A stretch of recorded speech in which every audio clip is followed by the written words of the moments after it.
Imana itegereje ko kingura urugi rw'umutima wawe. Imana iragukeneye, Imana irakwifuza, Imana irashaka ko wera, irashaka kwitunganira amanywa na nijoro. Imana irashaka gukizwa, Imana irakwifuza kandi Imana iragukeneye. Reka ngo dufate umwanya wo gusenga Imana. Nshuti yanjye neza amatwi, birashoboka yuko amaze gukizwa, ariko reba ingeso zawe, ariko reba imigendere yawe. Ese imigendere yawe igaragaza ko ukijijwe? Imivugire yawe igaragaza ko ukijijwe?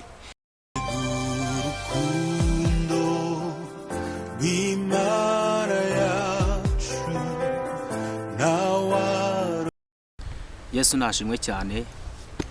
Ndabashoje mu izina rya Data wa twese n'iry'Umwana n'iry'Umwuka wera. Imana ishimwe. Rero abakunzi b'ubugingo bwiza TV ahantu hose muherereye, reka tubifurize umugisha w'Imana ndetse no kugubwa neza.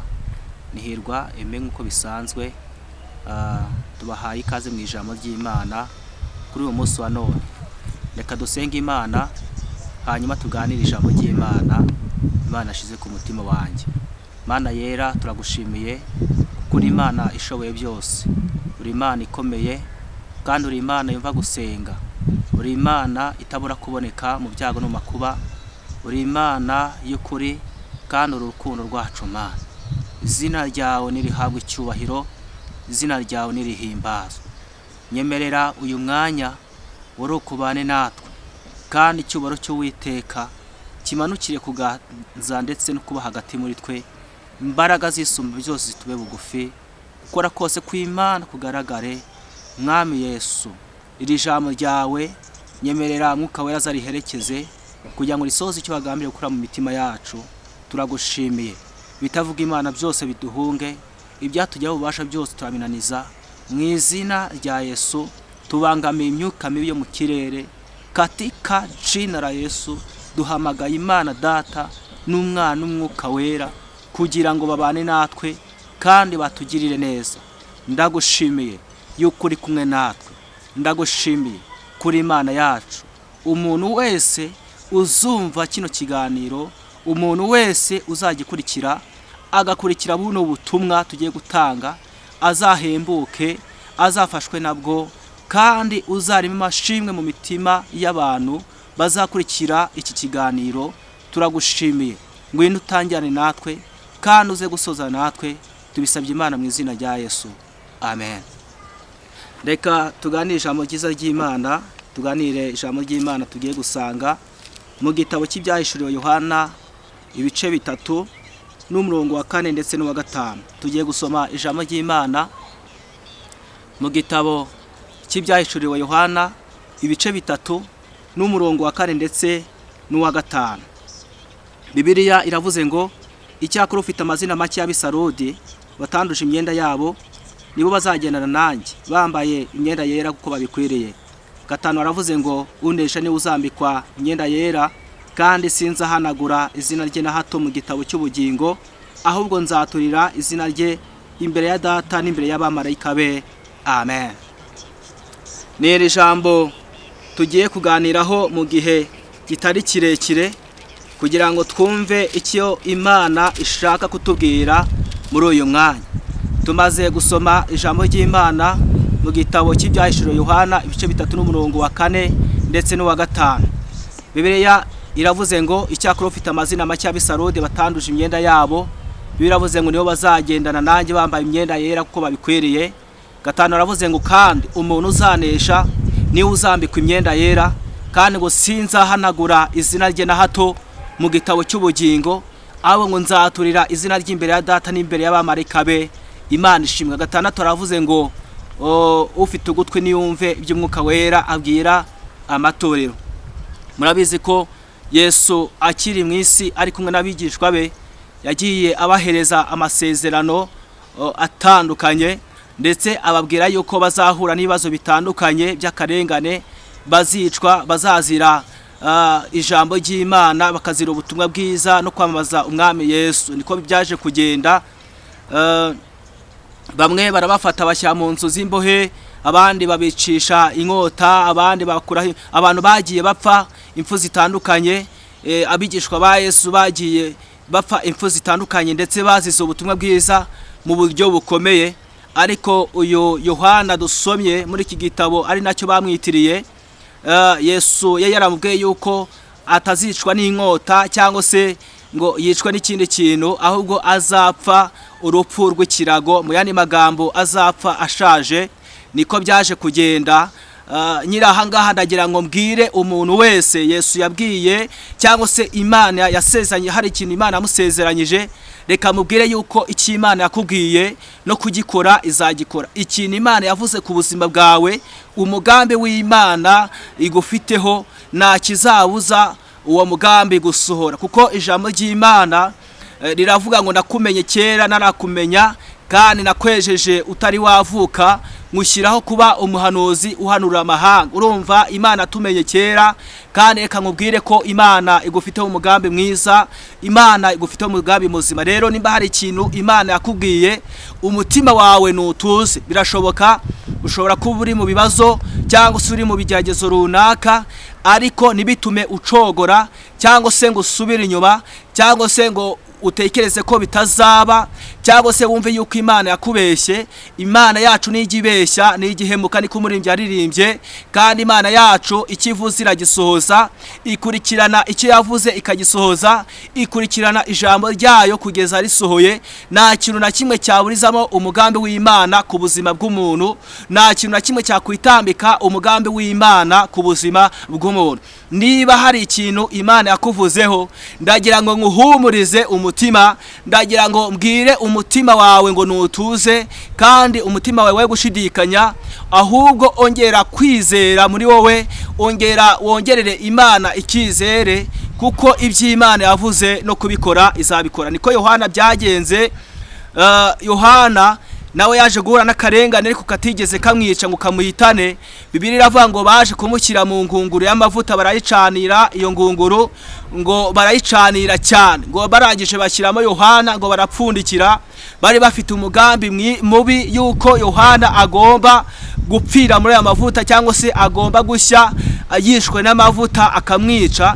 Ariko ntabwo ariko byaje kugenda, kuko iyo usomye Bibiliya igaragaza yuko Yohana atishwe n'amavuta, ahubwo ngo bagiye guhaguruka ngo bagiye kureba yuko uko byagenze, bagiye basanga Yohana ngo uruhu rwiwe rwahindutse nk'urw'umwana.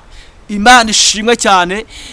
Basanga uruhu rwa Yohana rwahindutse nk'urw'umwana mutoya, mu yandi magambo aho kugira ngo apfe, ahubwo yahinduriwe amateka. Imana y'amahoro nihabwe icyubahiro. Turashimira Imana idushyigikira ikanadufasha no mu bihe bikomeye, ikanadufasha no mu gihe cy'ingorane, mu bihe by'imibabaro. Imana ntabwo igiterana umuntu wayo, umuntu Imana yavuzeho nijya imuterana. Ijambo Imana yavuze ku buzima bw'umuntu rirasohora uko byagenda kose. Yohana ngo baramufata ngo bamutera ku kirwa cy'Ipatimu, bagira ngo wenda imbeho izahamwicira cyangwa se intare cyangwa se ibikoko by'inkazi ngo bizamusanga ngo bimwice. Ariko ntabwo ariko byaje kugenda. Iyo usomye mu gice cya mbere cy'iki gitabo cy'ibyaje Yohana, igice cya mbere n'umurongo wa 9, haravuze ngo ngewe Yohana mwene so musangiye amakuba n'umwami no kwihangana biri muri Yesu, nari ku kirwa cy'Ipatimu bambora ijambo ry'Imana no guhamya kwa Yesu. Ku munsi umwami wacu nari mu mwuka, inyuma yanjye ngo numva ijwi rirenga ry'Imana rivuga riti, icyo ubona ucyandike mu gitabo ucyohereza amatorero 7 yo muri Aziya. Ngo aya matorero baje kuyavuga, bavuga Efeso, Simuruna, Perugamo, Tuatira, Sarudi ndetse n'ahandi hose. Ngo nuko ngo mindukizwa no kureba ijwi ryavuganaga nanjye, mindukiye ngo mbona ibitereko by'amatabaza 7 by'izahabu, kandi hagati y'ibyo bitereko by'amatabaza mbona usa n'umwana w'umuntu yambaye ibishura kandi yambaye n'umushumi w'izahabu mu gituza.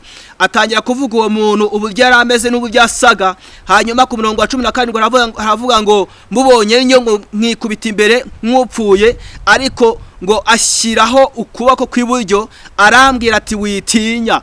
Imana ishimwe. Aravuga ngo witinya mutinya, ndi uwa mbere kandi ndi uw'imperuka kandi ndi uhoraho. Icyakora nari narapfuye, ariko none dore muraho iteka ryose, kandi mfite urufunguzo rw'urupfu ndetse n'ikuzimu. Nuko wandika ibyo ubonye n'ibiriho ndetse n'ibiri buze gukurikiraho. Imana ishimwe cyane. Yohana rero dusomye ni nawe waje kwandika igitabo cyangwa se igice cyangwa se itoro rimwe ry'Isarudi, ariho Bibiliya yaje kutubwira amagambo menshi ariko akomeye, ngira ngo tuze kuba ariyo tuvugaho mu mwanya mutoya, hanyuma dukuremo icyifuzo dusengera kugira ngo dukomeze kugubwa neza kubw'ijambo ry'Imana. Biraba ngo wandikiye marayika w'itorero ry'Isarudi uti, ufite imyuka 7 n'inyenyeri 7, aravuga aya magambo ati, nzi imirimo yawe yuko ufite izina ry'ukuriho nyamara ukaba uri intumbi. Urumva iri toro ry'Isarudi yo ryibwiraga yuko ririho mu by'ukuri, yo ryibwiraga yuko rikorera Imana, ryo ryibwiraga yuko riri mu mugambi w'Imana cyangwa se riri mu murongo mwiza w'Imana, ariko Imana yaryitegereza ngo ikaribona nkaho ari intumbi.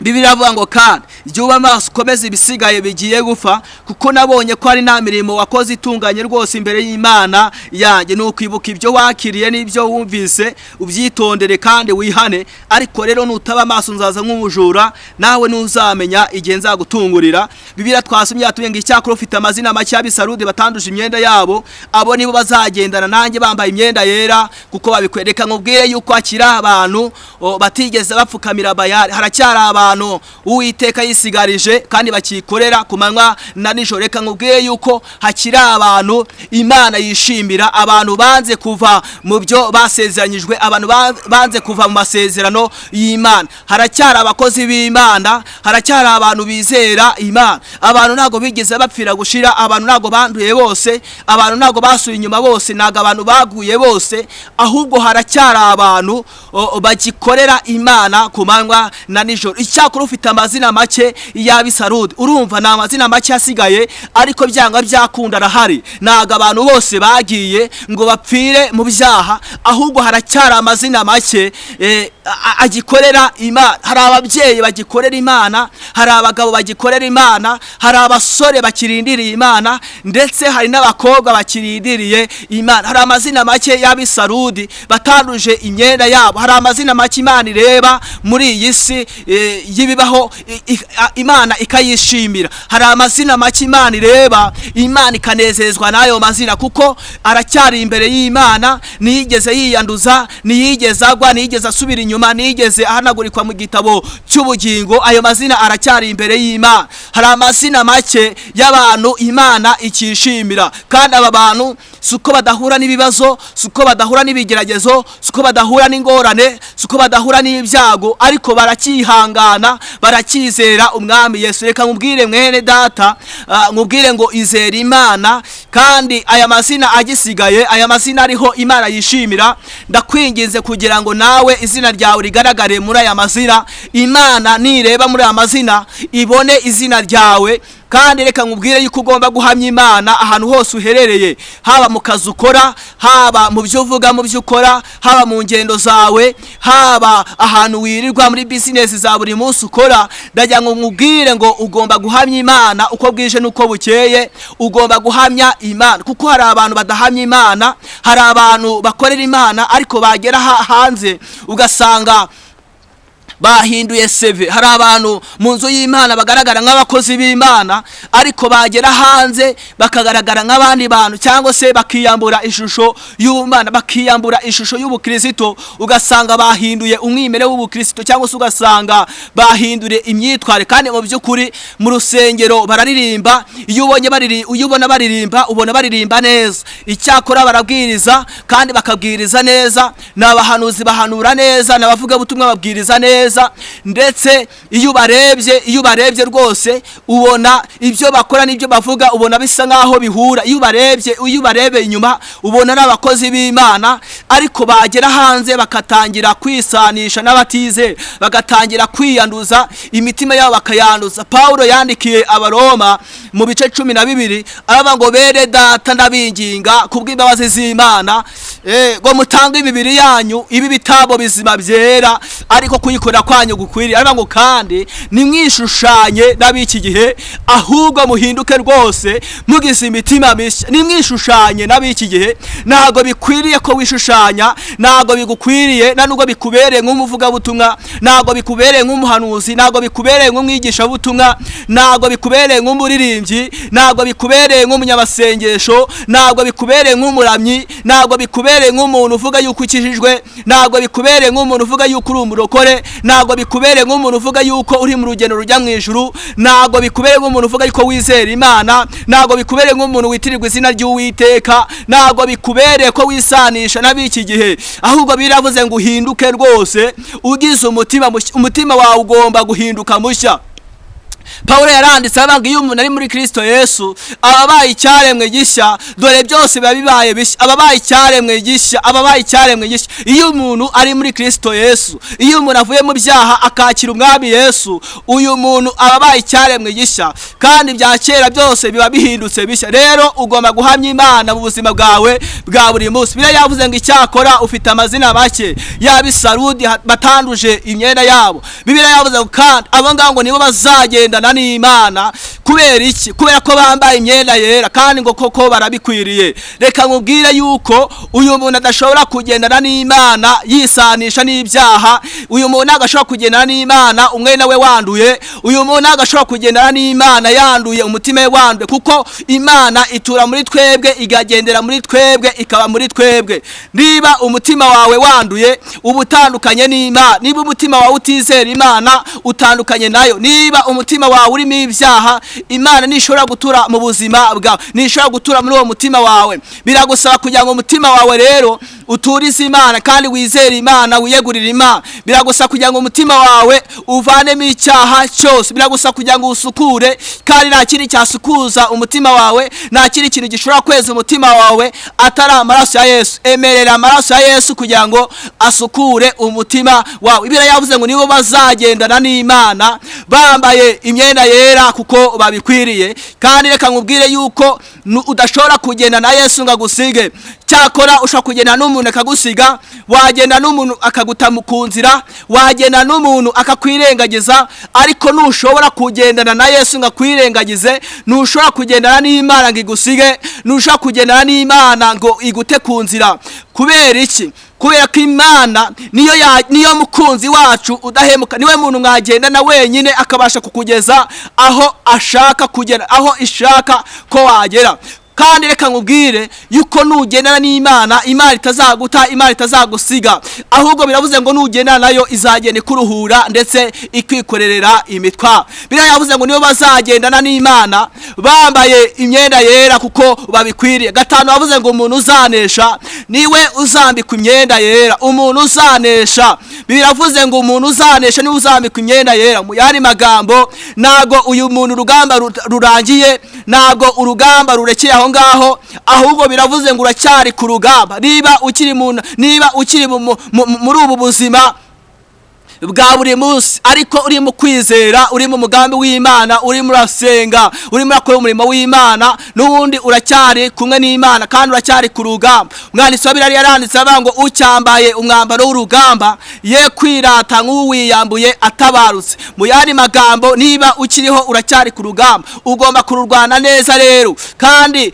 umuntu yitwa intwari ryari? Umuntu yitwa intwari atakiriho, ariko bagendeye ku mirimo yakoze. Mu yandi magambo, ibyo wakoze, ibyo uzasiga ku musozi, nibyo bizagaragaza uko wari umeze, nibyo bizagaragaza ubutwari bwawe, nibyo bizagaragaza uko wari uriho, uko wabayeho, nibyo bizagaragaza imirimo yawe yose wakoreye kuri iyi si. Rero ukiri kuri iyi si uracyari ku rugamba. Bibiliya yavuze ngo umuntu uzanesha rero, umuntu uzahura n'ibyo byose akihangana, agahura n'ibibazo akihangana, agahura n'ibigeragezo akihangana, agahura n'ingorane akihangana, agahura n'amakuba akihangana.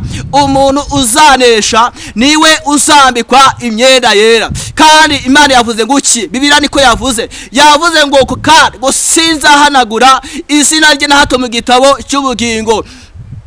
Petero yanditse ijambo ryiza yavuze ngo nyamara urufatiro rw'Uwiteka ruracyahagaze, kandi ntabwo ruhagaze gusa ahubwo ngo hari ibintu byanditseho bivuga yuko Uwiteka azi abantu bayo. Reka nkubwire yuko Uwiteka akuzi mama, Uwiteka arakuzi neza, Uwiteka arakuzi, azi imibabaro yawe ufite, azi ingorane zawe urimo, azi ibigeragezo byawe uhura nabyo, azi ibibazo byawe bya buri munsi uhura nabyo. Imana irakuzi, kandi reka nkubwire yuko Uwiteka izina ryawe yamaze kuryandika mu gitabo cy'ubugingo. Izina ryawe hari ahantu ryanditswe, izina ryawe ryanditswe ku mutima w'Imana. Imana irabizi ko wihangana, Imana irabizi kuhura n'ibibazo, Imana irabizi kuhura n'ibigeragezo, Imana irabizi kuhura n'ingorane, Imana irabizi neza kuhura n'intambara. Ndajya nkubwire nshuti yanjye, biragusaba kugira ngo wihangane intambara urimo, biragusaba kugira ngo wihangane ibibazo n'amakuba, ibigeragezo byose uhura nabyo, biragusaba kugira ngo wihangane. Oya, ibibazo urimo ntabwo biguhereza uburenganzira bwo kuva ku Mana,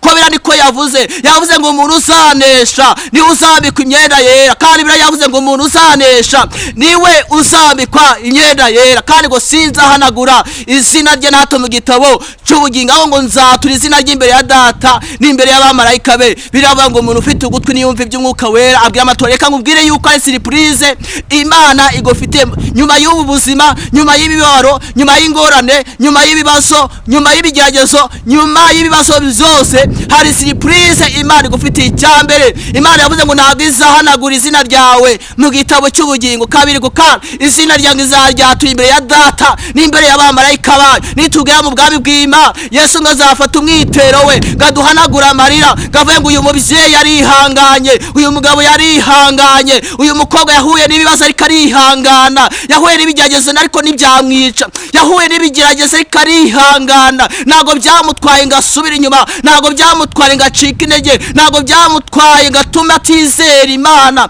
ntabwo byamutwaye ngo atume arambika kwizera, ahubwo yari Yesu ngo azaduhanagura amarira.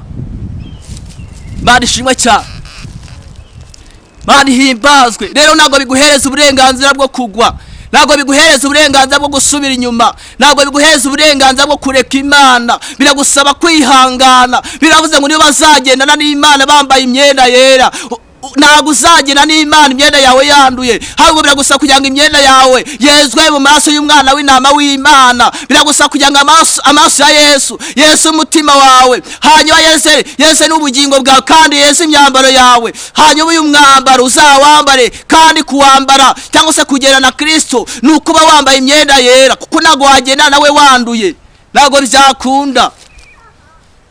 Rero biragusaba kugira ngo muri iyi mibare mike isigaye, iyi mibare mikeya Imana irebe ikishimira, izina ryawe rigaragaremo. Izina ryawe Imana irarishaka, Imana irarikeneye. Nubwo wahura n'ibibazo bingana gute, ariko izina ryawe Imana irarikeneye yuko rigomba kwera, rigomba kwera uko byagenda kose, rigomeze ryere mu maso y'Imana. Kandi abantu bameze gutya, abantu bihanganye bakizera Imana, Imana yavuze ngo bazagendana nayo, Imana izagendana n'aba bantu. Ntabwo Imana igikoze isoni. Icyo Imana yavuze ku buzima bwawe no kugikora izabikora. Nubwo isi yahaguruka, nubwo ibibazo byahaguruka, nubwo Satani yahaguruka akakurwanya, ariko uri mu mugambi w'Imana ntabwo byakunda, ntabwo byashoboka. Imana ntabwo yakoze isoni, Imana yagutererana, Imana yaterana abantu bayo, ntabwo byakunda. Imana yacu ni urukundo, Imana yacu ikunda abantu bayo, Imana yacu ikunda abantu bayiringira, abantu bayizera ku manywa na nijoro. Umuntu yiringira akayizera, Imana iramukunda. Ntabwo Imana yaguhana, ntabwo Imana yaguhana, ntabwo Imana yaguta n'ibyakunda. Muri bya 74 mu ndimo zo gushimisha Imana, yavuze ngo njye mfite umukiza ujya uvugira ku Mana, aravuga ngo ni inshuti idahana, si nk'izo mu isi. Aravuga ngo kandi iteka arandinda, akankingira n'ibyago. Aravuga ngo icyampa bakaba umukiza wanjye. Imana ishimwe. Yavuze ngo kandi nzahabwa n'umwambaro uva, kandi wa mwambaro wera nta nindi ndababwira, nzahabwa n'umwambaro mwiza wera cyane, twebwe abacungwa yatubikiyeyo. Aravuga ngo njya ngira amatsiko, haleluya, nka wifuza mugenzi. Aravuga ngo icyama nawe ukazawambara ubwo. Rero umwambaro wawe ugomba kwera, umwambaro wawe ugomba kwera wa musore we, umwambaro wawe ugomba kwera. Uzi ko uri umusore ukijijwe, kubaho uri umusore wizera Imana, kubaho uri umusore utivuruguta mu byaha ni ibintu byiza. Kuba uri umukobwa wizera Imana utarimo kwivuruguta mu byaha ni ibintu byiza. ko wari uri umubyeyi ukijijwe, ko wari uri umugabo ukijijwe, ni ibintu byiza.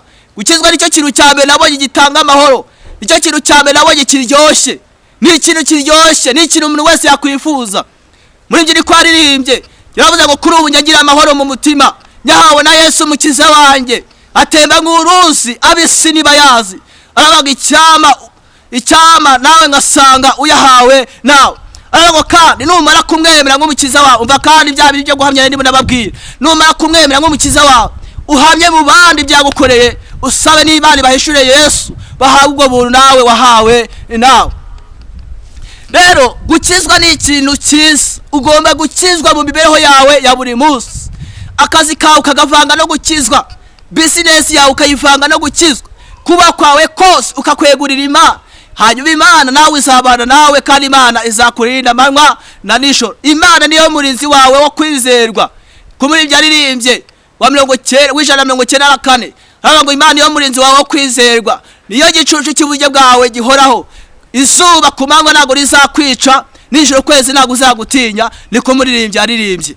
Rero ugomba kwizera Imana ko bwije nuko bukeye mu mibereho yawe ya buri munsi, mu byago n'abakubuhura nabyo. Ugomba kwizera Imana, ugomba kwishingikiriza Imana, ugomba kwiringira Imana, kandi ugomba gusaba Imana ikazi gatura mu buzima bwawe. Kuko iyo usomye kiri gitatwayemo turasoma ku gice cya 3 n'ubundi umurongo wa 20, birango magaze ku rugi ndakobanga, umuntu niyumva ijwi rya nyagakinga urugi rwe zinjirwe dusangire. Imana imaze igihe kirekire ku mutima wawe irimo irakomanga.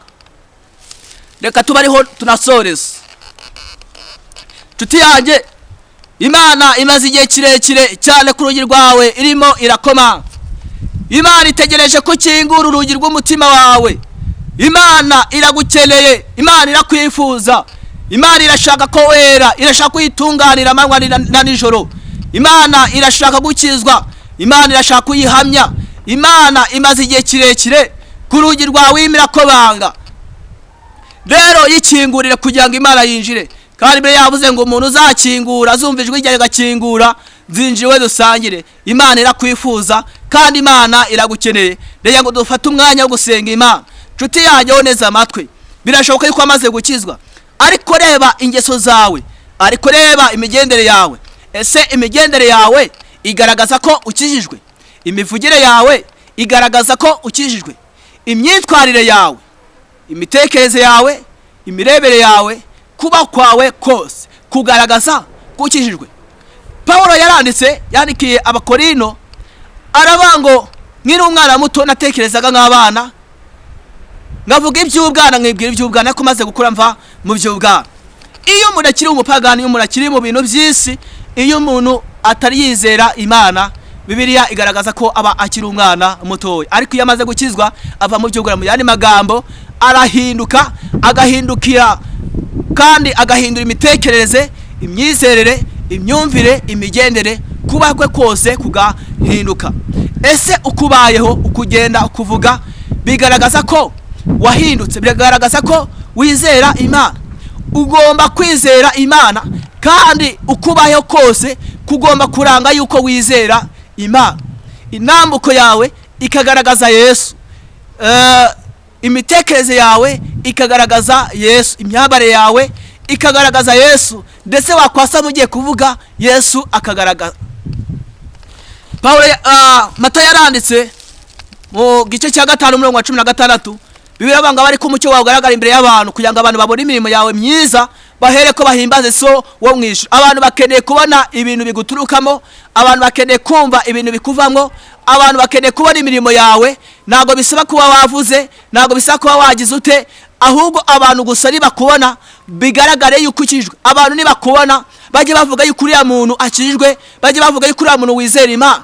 Bibiliya yavuze ngo icyakora ufite amazina bacyabisarude batanduje imyenda yawe, kandi yavuze ngo abo bazagendana n'Imana bambaye imyenda yera ko babikwiriye. Bibiliya yavuze ngo kandi umuntu uzaresha ni uzambika imyenda yera, kandi ngo sinzahanagura izina ry'imbere ya Data n'imbere y'abamarayika be. Bibiliya yavuze ngo kandi ufite ugutwi niyumve iby'umwuka wera abwira amato. Najya ngo dufate umwanya gusenga Imana, wowe maze kumva ijambo ry'Imana. Ese kumaze kwitekerezaho urumva koko Imana ikikwemera. Izina ryawe ryanditse ku mutima w'Imana, izina ryawe hari ahantu riri, izina ryawe baze kuryandikisha muri iki gitabo cy'Imana. Izina ryawe Imana irarizi, izina ryawe koko Imana irarizi, izina ryawe ryanditswe mu gitabo cy'ubugingo. Mbese imivugire yawe, inambuko yawe, imitekerereze yawe igaragaza yuko wakiriye Yesu mu mwami n'umukiza, igaragaza yuko uriho wizera Imana, igaragaza yuko koko wakijijwe, igaragaza yuko koko wahindukiriye Imana, iragaragaza yuko uri umukristo koko. Hanyuma nusanga hari ahantu watenebutse, nusanga hari ahantu wacitse intege, nusanga hari ahantu watakaje kwizera, kandi nusanga hari ahantu waretse Imana, hanyuma ugasubira mu bupagani, ugasubira mu byaha, ugasubira hanze, ugasubira kwivuruguta mu byaha, wongere uhindukirire umwami Yesu, kuko Imana iragukeneye, Imana irakwifuza, kandi Imana iteze amaboko, itegereje yuko wongera kuyihindukira, itegereje yuko wongera guhinduka kandi ukayihindukirira. Kandi Imana ifite urukundo rwinshi, Imana ifite imbabazi nyinshi, kandi Imana yiteguye kukubabarira, kuko Yesu aracyateze amaboko. Yesu akice ku ntebe y'imbabazi.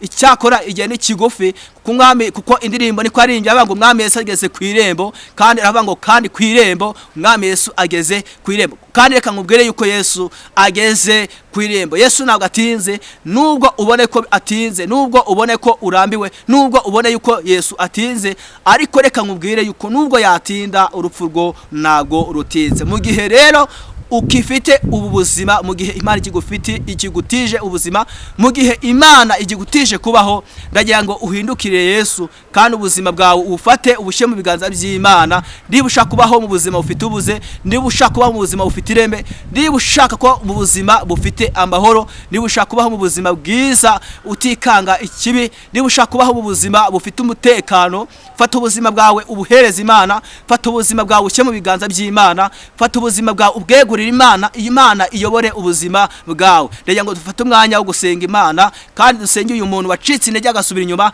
tunasenge n'uyu muntu ushaka kwihana akava mu byaha. Mana, turagushimye kuri Imana yera, uri Imana ifite imbaraga, uri Imana ifite ubutware n'ubushobozi. Dusengeye umuntu wese wacitse intege agasubira inyuma, agatakaza kwizera, akumva yaravuye mu byizerwa, ariko uyu muntu yumvishije ijambo ryawe, hanyuma yumva yifuje kugarukira ndetse no kongera guhindukirira Imana. Turagusabye kugira ngo mubabarire, kandi amaraso ya Yesu yeze ubugingo bwe burindwe mu biganza by'Imana, kandi Imana imugenderere, umwuzuze umwuka wera, akomeze gukora umurimo wawe, agaruke mu mukumbi w'abana bawe. Dusengeye n'uyu muntu utarigeze akizwa, atarigeze yakirira umwami Yesu, ariko yumvishije ijambo ryawe, yumva aciriwe urubanza, yumva yifuje kwakira Yesu nk'umwami n'umukiza, yumva yifuje kugukorera no kuguhindukirira. Turamusenge kugira ngo umufatishe imbaraga zawe zikomeye, mwuka wera amufate, mwuka wera mugenderere, amazina ye uyandike mu gitabo cy'ubugingo, kandi ukomeze kumugenderera uko bwije n'uko bukeye, ukomeze kumwiyereka uko bwije n'uko bukeye, kugira ngo kuri wa munsi ubwo uzaba ugarutse uje gutwara itoro ryawe, nawe azagaragaremo, izina rye rizagaragare mu gitabo cy'ubugingo. Turagushimiye. Dusenge igihugu cyacu cy'u Rwanda kugira ngo ukomeze kugihereza ituze, amahoro n'umutekano.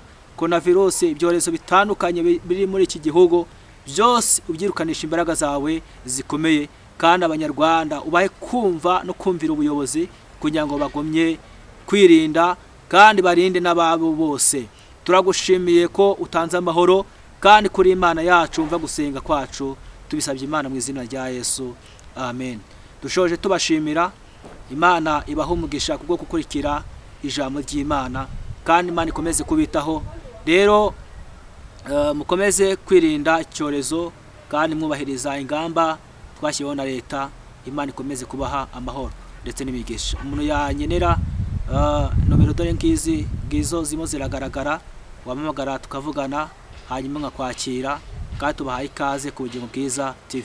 Amahoro n'imigisha bibe ku buzima bwanyu none n'iteka ryose, amen. Shalom, shalom, shalom.